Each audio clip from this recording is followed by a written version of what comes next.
We produce a wide range of products that range from reinforcement steel bars, also called TMT bars. Sections, we have angle lines, flats, Z bars. Wire products, we have nails, binding wire, and BRCs. TMT bars, we have sizes from 8 mm, 10 mm, 12 mm, 16 mm, 20 mm, 25 mm, and 32 mm.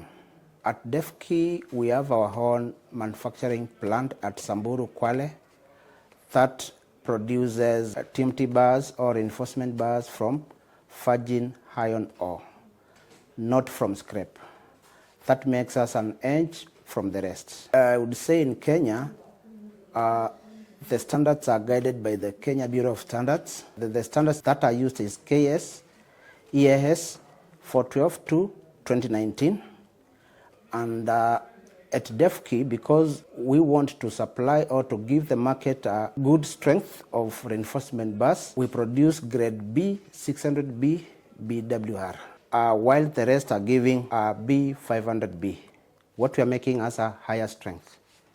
That is a guarantee to the customers. Kwa ujenzi dhabiti, chagua Devki Steel.